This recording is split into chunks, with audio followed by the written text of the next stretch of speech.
의료 정보와 함께 방송이 진행되는 동안 건강 상담도 가능한 시간입니다. 건강 매거진은 유튜브에서 다시 보기 가능하고요. 유튜브에서 건강엔 한경 검색해 주시면 되겠습니다. 자, 오늘 이제 비만에 대해서 좀 알아보고 있고요. 이제 비만 치료법 알아보고 있습니다. 식이 조절 그리고 운동 치료 이제 알고는 있어요. 근데 이렇게 하면서도 뭔가가 쉽지가 않기 때문에 많은 분들이 실패하거든요. 저희가 이 외에도 좀 도움을 받을 수 있는 방법이 있을까요? 그렇기 때문에 마음으로는 좀 네. 덜 먹고 많이 운동하고 싶지만 맞아요. 우리 뇌 호르몬 아까 말씀드렸듯이 도파민이라든지 세로토닌 이런 것 때문에 쉽지가 않습니다. 그래서 네. 우리 약물 치료를 통해서 그런 도파민과 세로토닌을 조금 조절할 수 있는 우리가 또 항진시킬 수 있는 그런 약들이 있거든요. 그래서 네. 그런 약물을 사용해서 우리가 좀 의지가 약하다 하더라도 그런 약물을 통해서 우리가 쉽게 살을 뺄 수 있는 그래서 우리가 살을 뺄 수 있기 때문에 좀 적게 먹을 수 있겠지만 약물 자체가 근육 운동을 시켜주지는 않거든요. 그래서 근육 운동은 반드시 하셔야 되지만 먹는 것 자체는 약물 치료를 통해서 우리가 좀 도움을 많이 받을 수가 있습니다. 네, 그렇군요. 이제 뭐 이게 약물 부작용, 그 부작용을 이용한다 이렇게 되는데 이건 또 네. 어떤 이야기죠? 그래서 네. 우리가 보통 이렇게 생각하시면 돼요. 약물 중에 우리가 막 뛰면은 굉장히 땀도 많이 흘리지만은 심장이 두근두근 되잖아요. 네. 그런 부작용이 있거든요. 아. 그게 대사를 높일 수 있어서 불편하실 수도 있고 잠도 잘 안 올 수도 있고 그럴 수 있는데 그거 자체가 또 식욕을 억제하는 효과가 있기 때문에 그렇군요. 그런 작용과 부작용을 이용해서 살을 빼시는데 큰 도움이 될 수 있을 거라고 생각합니다. 네. 또 이런 약물 치료도 있는데 요즘에 또 근래에 들어와서 주사 치료도 많이 각광받고 있어요. 그래서 GLP-1이라든지 GLP-1, GIP 주사제 일주일에 한 번 맞는 주사제가 있거든요. 요거를 사용할 수가 있는데 이 GLP-1은 이렇게 생각하시면 좋을 것 같아요. 우리 많이 먹으면은 어떤가요? 더 이상 먹고 싶지가 않죠. 그쵸. 네, 먹고 싶지 음식 않고 생각이 안 나죠. 그렇죠. 네. 더더욱이나 좀 더부룩하고 조금 더 먹으면 불편하고. 토할 것 같고 아. 그런 느낌이 우리가 밥을 먹었을 때 나오는 호르몬이 인크레틴이라는 호르몬이 있거든요. 네네네. 그 호르몬 중에 대표적인 게 GLP-1인데 요거를 아. 상품화한 겁니다. 그걸 그래서 넣어주는 거네, 그렇죠. 인위적으로? 인위적으로 우리가 오. 피하 지방에 주사를 하게 되면은 뇌 시상하부에 계속 작용을 하기 때문에 식욕도 억제되고 또 위장관에도 작용하기 때문에 네. 그 운동이 저하되면서 좀 잘 되지가 않는 네. 우리가 그런 그런 작용을 할 수가 있겠고 네. 또 거기에다가 GIP-1을 또 추가하면 또 효과가 더 될 수가 있는데요. 네. GLP-1 효과를 다시 한번 말씀드리면은 아까 말씀드렸다시피 뇌 시상하부에 작용을 해서 식욕을 억제하게 되겠고요. 또 위장관에 작용해서 위 배출이 지연시키게 됩니다.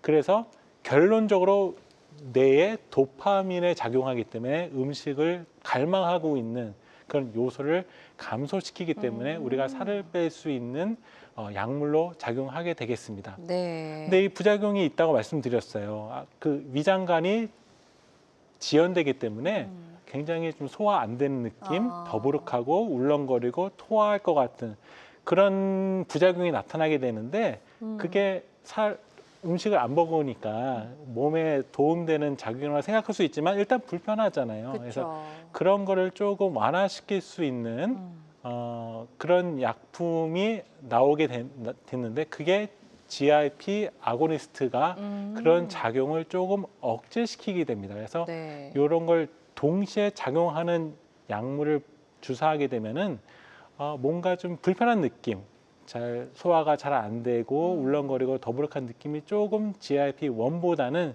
좀 덜 하고요. 네. 또 GIP는 자체적으로 지방세포의 지방 분해를 조금 촉진시킨다고 합니다. 그래서 아까 처음에 말씀드렸다시피 안 먹게 되면은 근육량이 빠진다고 말씀드렸잖아요. 맞아요. 지방은 한 달쯤 지나야 빠지기 시작한다고 말씀드렸는데 네. 요거는 맞자마자 지방 분해가 물론 많은 건 아니에요. 시작되기 때문에 우리가 다이어트를 했을 때 굉장히 유리한 환경을 조성한다고 우리가 볼 수가 있습니다. 그래서 주사제는 크게 두 가지로 나눌 수가 있고요. 네. 그래서 저희가 이제 네, 단독작용제랑 예. 이중작용제. 그래서 이렇게 GIP-1을 주사하게 되면은 당연히 체중 감량 효과가 10% 정도 높아지게 되겠고요. 오, 네. 이게 너무 굉장히 중요한 내용인데요. 이게 복합 심혈관 사건이라고 하는 겁니다. 우리가 약이 세상에 굉장히 많잖아요. 네. 그런데 암 말고 사람이 사망하게 되는 또는 후유증에 빠지게 되는 질환이 심혈관, 뇌혈관 질환이 되는데 요거를 낮출 수 있는 양이 손에 꼽습니다. 그래서 심혈관 사건을 감소시켰다는 거는 이게 굉장히 좋은 약이라는 걸 시사합니다. 그래서 단순히 살만 빼는 게 아니라 장기적으로 맞았을 때 심근경색, 뇌경색을 상당히 낮출 수 있는 약이라서 우리가 굉장히 좋은 약이라고 볼 수 있는데 네. 하지만 이제 우리가 갑상선 암이라든지 맞았을 때 췌장염이라든지 담석증이 생길 수 있는 부작용도 있을 수는 있기 때문에 이걸 종합적으로 고려해서 네. 선택을 하셔야 되겠습니다. 네, 좋습니다. 비만 이제 약물 치료에 대해서 저희가 설명을 쭉 들어봤는데요. 비만 약물 치료는 다양한 비만 치료법 중에 하나라는 점 말씀을 드리고요. 모든 치료는 정확한 진단 후에 환자의 증상과 상태에 맞게 적절하게 선택을 해야 된다는 점 꼭 기억해 주시기 바랍니다.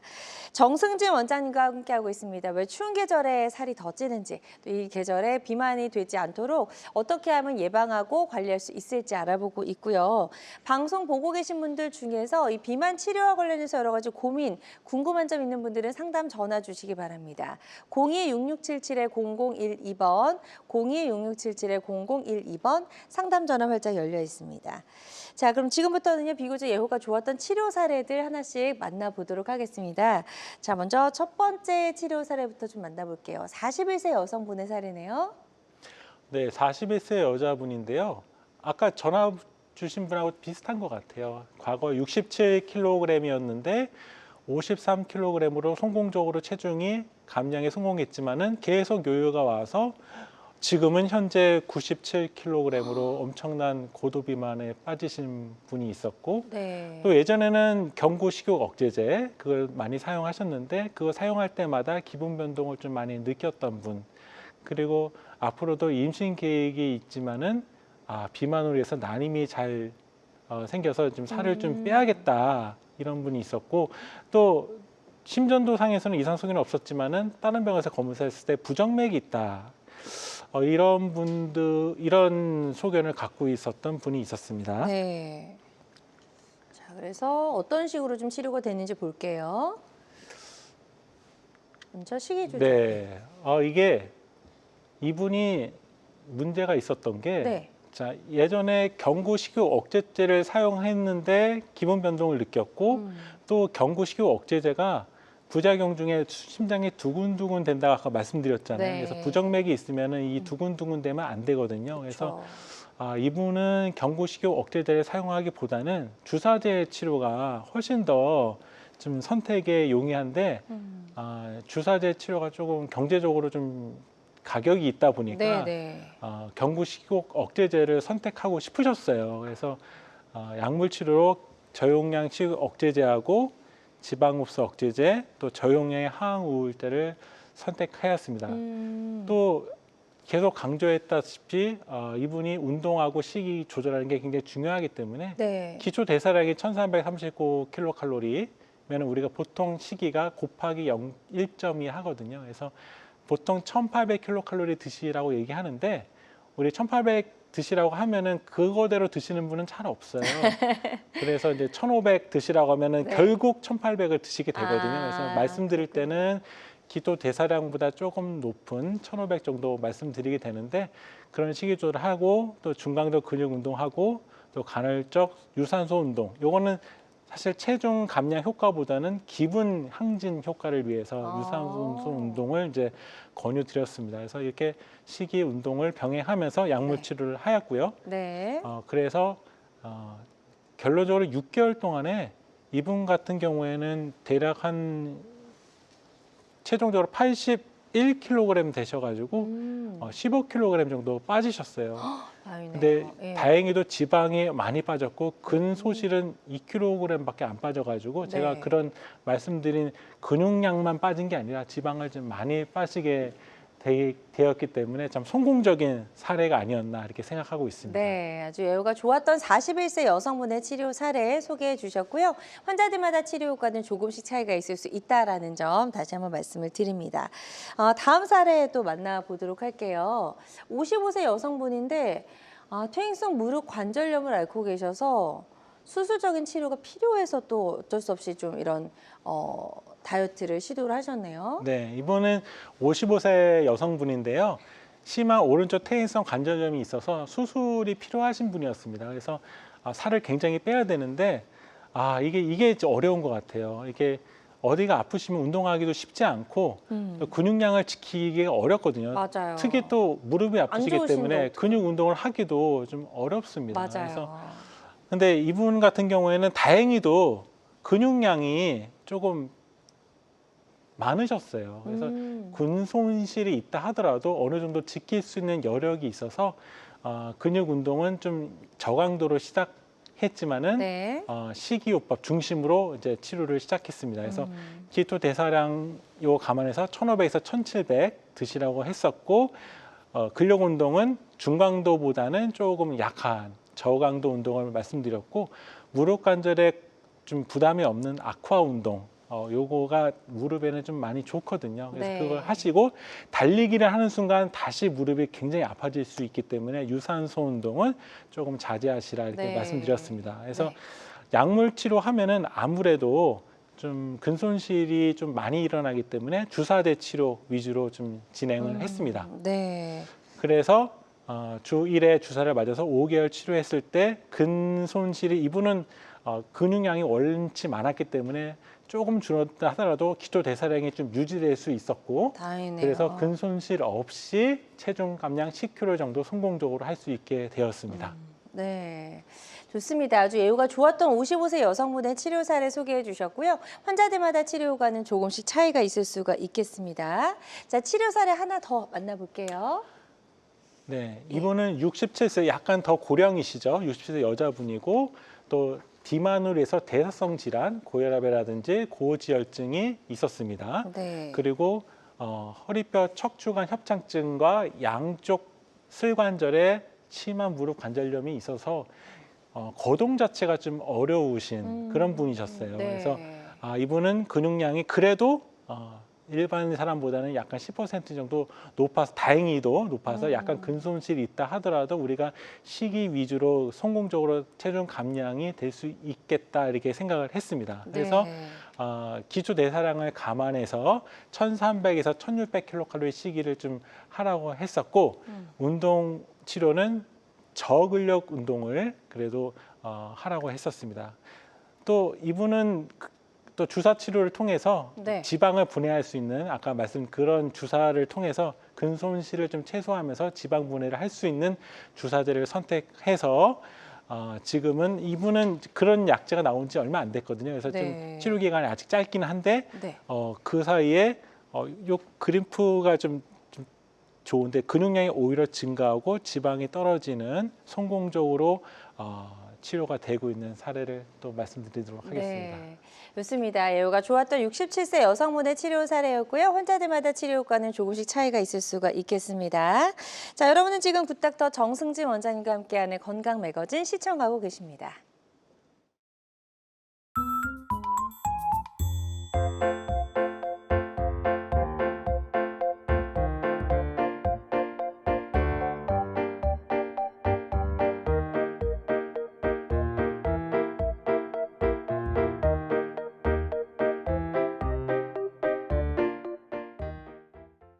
네, 지금부터는 Q&A를 통해서 비만 치료와 관련된 여러 가지 고민과 궁금증 속 시원하게 해결해 보도록 하겠습니다. 자, 어떤 질문들이 올라와 있는지 첫 번째 궁금증 보여주시죠.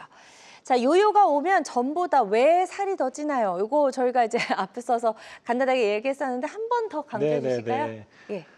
어려운 얘기입니다. 그리고 너무 중요해서 질문 너무 잘 주셨는데 네. 요요가 오면은 우리가 다이어트를 하면은 지방이 빠지는 것이 아니라 근육이 빠져서 그렇고 근육이 빠지면 기차 대사량 자체가 줄어들기 때문에 같은 양을 먹어도 점점점 살이 찌게 되는 현상이 발생할 수밖에 없는데 그것을 우리가 요요라고 하고 요요를 예방하기 위해서는 너무나 중요하게 근육 운동을 보다 더 강하게 하셔야 되고 네. 또 단백질 양을 더 충분하게 드셔야 돼야 요요가 오지 않으면서 살을 성공적으로 감량할 수 있게 되겠습니다. 네, 좋습니다. 자, 여러분 이제 왜 요요가 오는지는 명확하게 좀 알게 되셨으리라 생각이 듭니다. 자, 다음 질문도 화면으로 확인해 보도록 하겠습니다. 보여주시죠. 식이 조절과 운동 요법은 언제까지 해야 하나요? 이거 평생 해야 되나요? 내가 원하는 몸무게를 뺄 때까지. 네네네. 네. 요거는 이런 분들 너무 많으시거든요. 이거는 네. 요요가 오신 분들도 여쭤보시고 성공적으로 감량하신 분들 특히 더 물어보세요. 15kg, 네. 20kg 빼신 분, 쉐입도 굉장히 예쁘게 내신 분들이 네. 도대체 언제까지 이렇게 먹고 언제까지 이렇게 운동해야 되나요? 이렇게 말씀하시는 분들이 굉장히 많은데 이거는 우리가 체중 감량이라는 그 목표 자체에 포커스를 두기 때문에 생긴 질문이라고 봐요. 그래서 결론적으로는 평생 하셔야 되는 건데 우리가 이렇게 드시고 이렇게 행동하시고 운동하는 거는 너무나 당연한 활동이거든요. 근데 본인은 이렇게 살을 빼고 나서 다시 예전처럼 소파에 편하게 누워서 햄버거 먹으면서 TV 보는 활동으로 돌아가고 싶으면서 살은 유지하고 싶은 그런 복합적인 심정을 대변하고 있는 질문이거든요. 네. 그러면은 시간의 문제일 뿐 언젠가는 다시 그 살로 돌아가고 더 나아가 더 찌게 될 수밖에 없기 때문에 적극적인 식단과 운동을 통해서 그 체중이 적절하게 유지될 수 있는 그 활동을 계속 하셔야 되게 되겠습니다. 네. 평생 해야겠네요. 네. 네, 좋습니다. 자, 어느덧 이제 마무리할 시간이 됐어요. 그래서 어떤 질환이든 그 병에 걸리기 전에 좀 예방하고 하는 게 중요하잖아요. 그래서 겨울철 비만을 예방하고 관리할 수 있는 방법 좀 알려주시죠. 겨울철 비만이 너무 잘 오고 우리가 봄, 여름, 가을, 겨울 때 몸매가 잘 드러나기 때문에 네. 다이어트에 신경을 많이 써서 다이어트에 어느 정도 성공하신 분들이 많으실 거예요. 근데 아까 말씀드렸다시피 지방도 물론 빠졌겠지만은 근육도 만만치 않게 빠졌기 때문에 겨울에 다시 요요가 올 수 있다. 그렇기 때문에 겨울에는 더 신경 써서 운동 열심히 하시고 식단 조절 열심히 하시고 또 기분 조절 열심히 하시고 네. 햇빛도 많이 보시고 또 가능하면은 그렇게 하셔야 또 봄, 여름, 가을, 겨울 때 했던 체중을 성공적으로 맞아요. 유지할 수 있게 되겠습니다. 네.